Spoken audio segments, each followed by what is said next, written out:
quick reminder that FanDuel is the official sportsbook partner of the Ultimate Cleveland Sports Show. Summer sports are in full swing. Whether you're about baseball under the lights, golf on the green, or high-stakes soccer action, FanDuel is the best way to make every game even more exciting.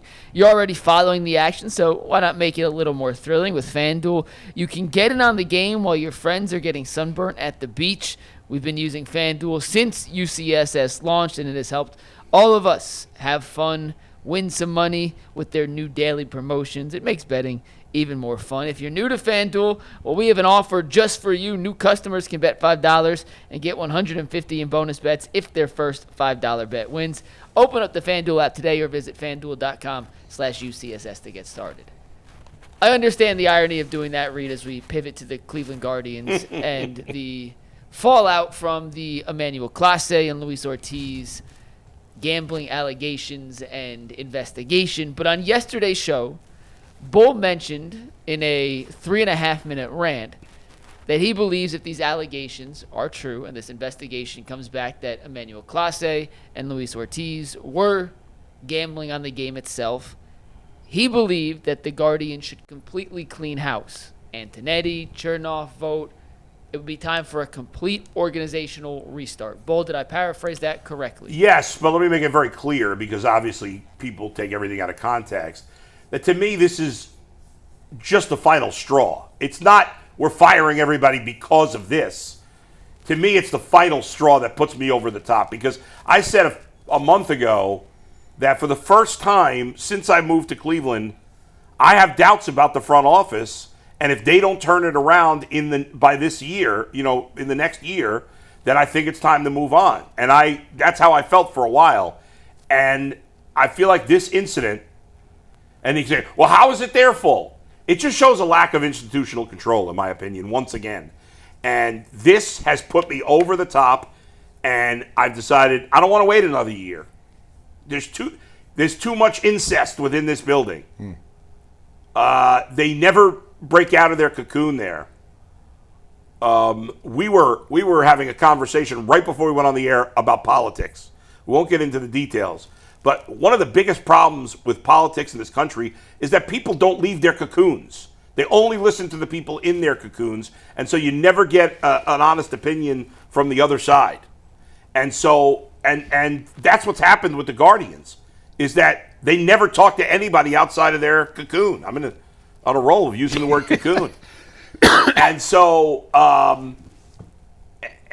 that's why I think it's time for a clear. And I don't say it lightly. I don't feel good about. I think obviously Mike Chernoff and Chris Antonetti have overall done a good job. But at some point you need a new voice. At some point you need a new leader. And I think it's time. Yeah, I mean they're. I mean I think I know those guys a little bit, from the time we've covered the team, and they've always been really good to us. I think they're great guys. They mean well, but you're right. I mean, sometimes things can get a little bit stale, and the way that the organization has been run over the last X amount of years, basically since. they were all here pretty much when Shapiro was here, right? They've all been here, yes. For years and years. Shapiro left, and then everyone got sort of bumped up. I like those guys. I do. But I don't disagree with you. When you have a situation like this with the gambling, if this was the one thing that they've had, I wouldn't fire these guys. Of course not, yeah. But it's been a bunch of things. And you mentioned yesterday on the pod we did about Mickey Callaway. That's another issue that you had a problem with. That's a big issue in the front office. Right. And so, and it got swept under the rug because it didn't happen while he was here. Well, it did happen when he was here, but it didn't get to the public light until after he was gone. It just feels like the culture has gotten stale, and we need to probably change things up a little bit. All right, Jason, tell me why I'm an idiot. Go ahead. I don't think you're an idiot, but I disagree with what you're saying, because when it was just Luis Ortiz, I think you agreed with me that it wasn't Antonetti's fault. That's Luis Ortiz's fault. So Luis Ortiz and Emmanuel Clase were pretty tight. They're pretty good friends. Obviously, no one has come out and said they're connected, but come on, they're connected. Of course, yeah. So I'm not going to blame Antonetti for Clase when I didn't blame him for Ortiz, so I don't know how this can be the thing that gets you over the line on that. This is bad. The gambling thing is really bad.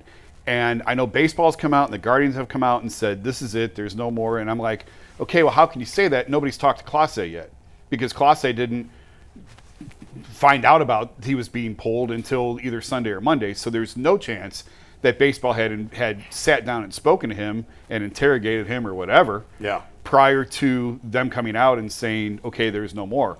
I'm not saying there's more to come. I'm saying I don't know how they can be that confident when they haven't spoken to Clase yet, unless they're just going strictly off of Ortiz and the information that they have. This, to me, is not a front office problem. It is an ownership problem. And so when you're talking about some of the misses that they've had in the past, it's because they're trying to fight a 12-round fight against a heavyweight with their hands handcuffed behind their back. You know what, Jason? I've killed the owner a million times. A million times. And yes, the owner is to blame for a lot of the problems. But the constant blaming of ownership, which I and others have done, has led to the front office getting a pass. And they don't get a pass. They were in the ALCS last year.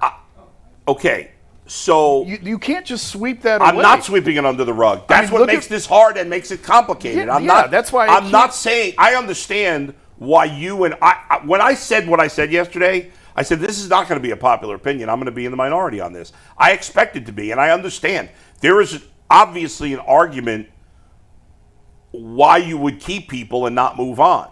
They should be the Pirates. They should be.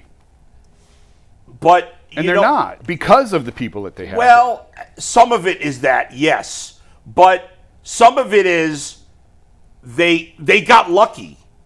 Yes. They got lucky. They overperformed last year. Yes. And you know, when the Browns fell on their face after a good season, I said, well, and I didn't think the Browns were going to be good last year. A lot of people thought they'd go back to the playoffs. I did not. And the reason I didn't is because the way they won was not sustainable. And the same thing was with the Guardians, but I didn't look at it that way because I give more credibility to the organization. But the reality is the way the Guardians won last year was not sustainable. They won with a bullpen. They won really mostly because of a bullpen that was all-time great. And there was no way that was ever going to happen again. That never happens in baseball. Well, their bullpen's been pretty doggone good again this year. But pretty doggone good is not good enough. It had to be all-time great. The part that isn't sustainable is you're not going to win without hitting the ball out of the park. That's how you win in the postseason. You have to be able to hit the ball out of the park. That's right. And they have, and this, the front office, you can say, well, okay, ownership hasn't given them enough money. Nobody disagrees. Nobody disagrees with that. And that's why everybody's to blame. Because the way people responded to what I said was like, you're only blaming the front office. No, I've blamed the ownership a million times. I'll blame the manager. I'll blame the players. Everybody's to blame here. And what did they do? There's never any accountability for anybody in this organization. Nobody's worried about losing their job ever. We talk about a country club with the Browns. The Guardians' whole front office is a country club. But if they underperformed every single year, they would be fired. They fired Manny Acta. They fired Eric Wedge. So when you underperform, you are fired. Okay, well, they have underperformed. They haven't developed a hitter in a decade. Last year. They didn't underperform last year. But Jason, I'm not talking about what the team did. I'm talking about what the front office did. They have developed no hitters essentially in a decade. None. Yeah, listen, it's not good. And I said before, I thought they should overhaul their entire hitting approach. And then what happened? They just hired another guy within. Yeah. Nothing's ever going to change. So I don't totally disagree with what you're saying, because I do think that they should look at how they approach hitting. Yeah. It's not working.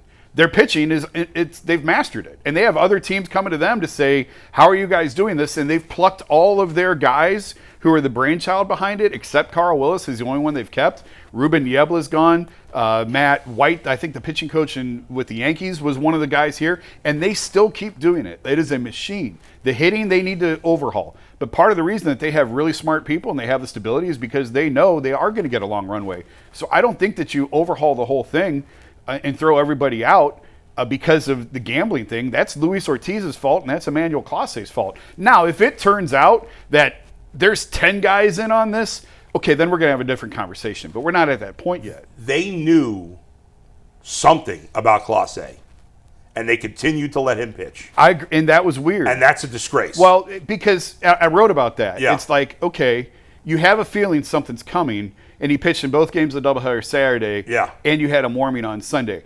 Technically, did they do anything wrong? No, because he hadn't been suspended yet. But it's pretty clear the lines are blurred there on that. Absolutely. So, yeah, that's worth a discussion about, but I don't think you fire the guy. How about the fact that You look at their top 10 prospects 2 years ago, 3 years before. None of these guys pan out. Yeah.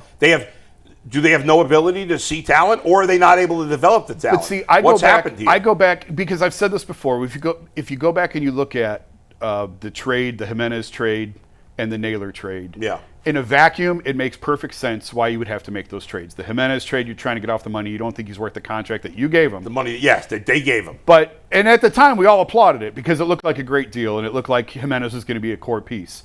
But the reason that they have to scramble that way is because of ownership. Is it really a terrible contract if you put Andres Jimenez at shortstop and he's one of the best defensive shortstops and you can live with, defensively or offensively, he's not great. He's having another bad year. But is it really that horrible of a contract if he's as elite as he is defensively? I don't know. I don't think Toronto's sweating over it.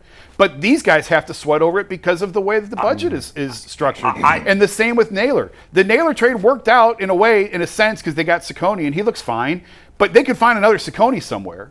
You see what I'm saying? But they have to create an asset for Naylor. They can't lose him for nothing. Yeah. You have to create an asset. But you're saying that, well, that's the owner's fault because they won't spend, and that's partly true. But part of the reason they have to create assets is because they haven't developed enough assets. They've missed on a lot of the top guys. And trading Naylor, I don't care that they got Ciccone. Trading Naylor was a mistake because they didn't replace him. They replaced him with a 40-year-old who stinks, and they play every day. Carlos Santana, Kyle Manzardo's on the bench half the time. He hit 2 home runs yesterday. By far their third best offensive player. In terms of run production, he's the second best offensive player. And he sits on the bench half the time. I'm with you. We've talked about that all year. And that's got to be front office involvement. There's no way Stephen Vogt's sitting Kyle Manzardo half the time without the analytics department telling him some bullshit. Why they've tried to cram David Fry down everybody's throat this year, I wish. He's coming around a little bit. And Carlos Santana plays every day. I know. He stinks. Yeah, it's frustrating. I'm with you. And I don't think he's going to be here. How many missed opportunities? I think in 48 hours, probably he'll be gone one way or the other. And another reason, okay, I get what you're saying about it's not the front office's fault that these guys did this. You know what, though? You know what's so frustrating is that it's another, like, they could have traded Clase. Now you can't get anything. Now, you had the best closer. You could have used Clase as the best closer or a great trade chip, and now you have none of that. Yeah. And it's another in the long line, even if you want to say it's not their fault in this case, of missed opportunities. Who could they have gotten for Daniel Espino? Who could they have gotten for Gabriel Arias? Okay. Who could they have gotten for Bo Naylor? That's different. All these guys along the line. Clase's different than those guys. No, I understand that. Show me the show where you were screaming that they should trade Emmanuel Clase before 2 days ago. No, nobody wanted him traded. I had no problem with him being traded. I thought it made a lot of sense to trade him. When? This year? I wasn't screaming to trade him as if you had to do it, but I had no problem with him being traded. Had they traded him at this deadline, I'd have been fine with it. Yes. But prior to this season unraveling on them, the thought of last winter of trading Emmanuel Clase, people would ride it at the gate. I would have traded him the second he posted all his trophies. That was weird. Yeah. No, I get what you're saying. Done with the point is, though, now he's useless. Yeah. And he's probably going to be out of baseball. He's going to be banned. He's going to be banned from baseball. He's playing in another country. He might be. They got nothing for Lindor. Zero. They got absolutely zero for Lindor. He's a Hall of Famer, and they got zero. Because they waited until he had 1 year. Too long. He had 1 year left on his deal. That's right. And then I think the pandemic really screwed them on that. It's always something. But I'm just saying, that's a pretty logical excuse. No, there is a worldwide pandemic, and that's why they couldn't trade him sooner. They were going to trade him with 2 years of control, which is why I think Stephen Kwan might be traded in the next 29 hours. And part of that's because they know they're going to suck, and they're going to suck next year too, probably. He's got, 2 years left after this? So if you're going to trade him this winter, just trade him now. Yeah. And you have when he's got higher value. First of all, there's a lot of teams that want him. I think teams will give up a lot. Oh, they will. They will. And where I agree with you, I would like to see them be more aggressive. Yeah. Like, aside from the Andrew Miller trade in 2016, very rarely have they pushed where they said, this is our time, and our time is now. That's it. And like the Jose thing, I think is fair.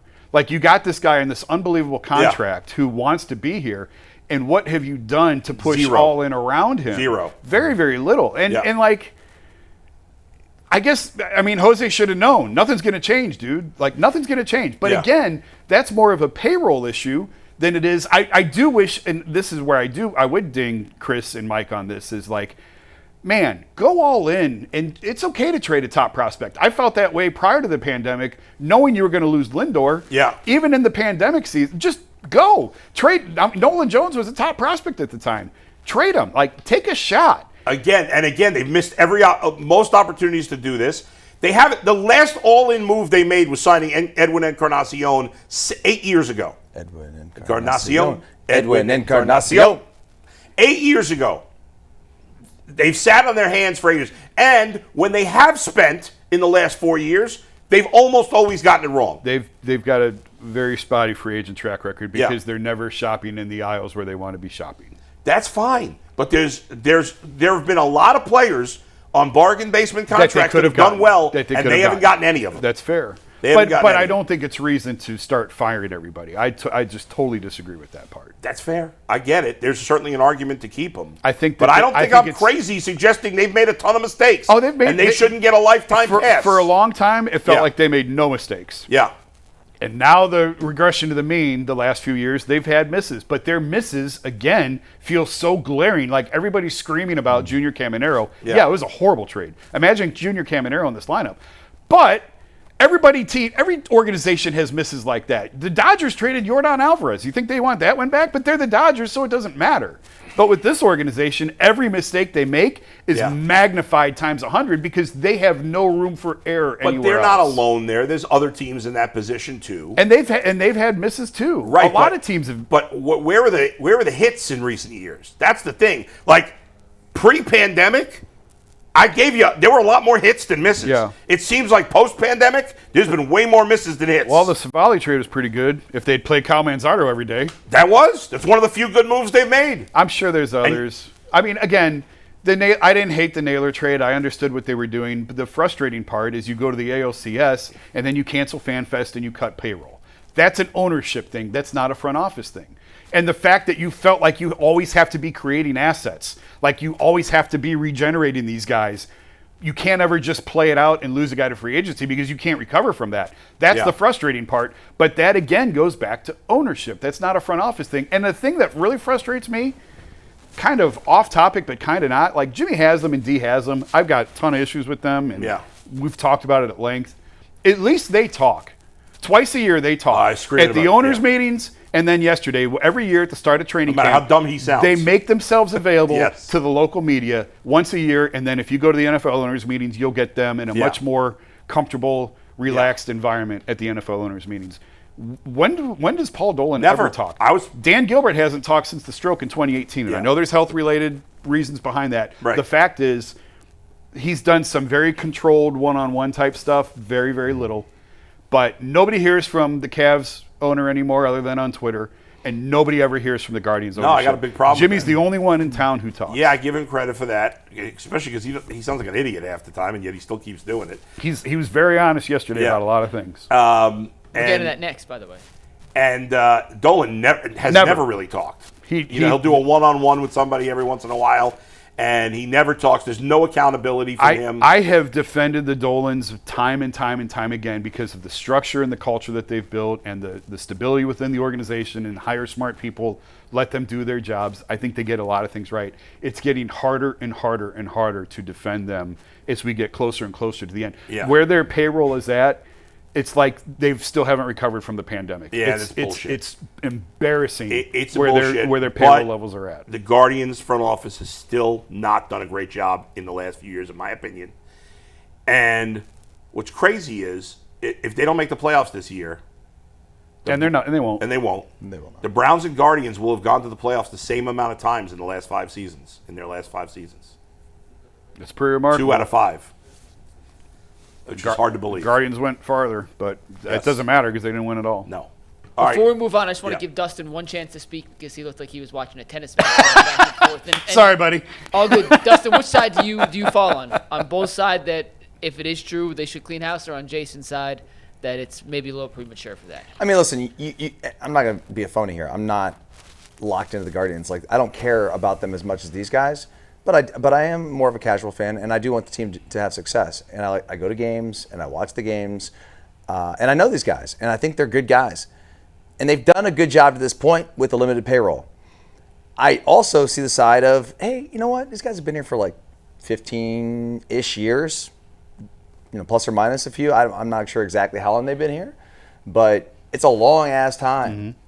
How many guys around Major League Baseball or around professional sports in general stay in the same place for that long. No, in very these rare. prominent roles, it's just unless you're winning titles, Yeah. it's hard to keep a job that long. That's right. And they've gone to a championship once, and they've haven't won Right. any. Overall, listen, if you said to me you can only do one or the other, new owner or new front office, I would say new owner, absolutely. But the new owner may want to change things in the front office. And I'm sick of, as I said yesterday, enough with, will David Blitzer spend money? Just let David Blitzer take over, and let's find out if he's going to spend money. Yeah. Again, nobody's asking them No one's going to spend less than Dolan. No. Nobody's asking them to, and we're not asking them to have a Yankees or Dodgers payroll. But it's not unreasonable for them to have a Brewers or Cardinals payroll. I mean, I was just going to say the Brewers. You know what's crazy is the Cavs. I'm going to get this wrong now. The Cavs have led the NBA in spending like 4 times in the last 10 years.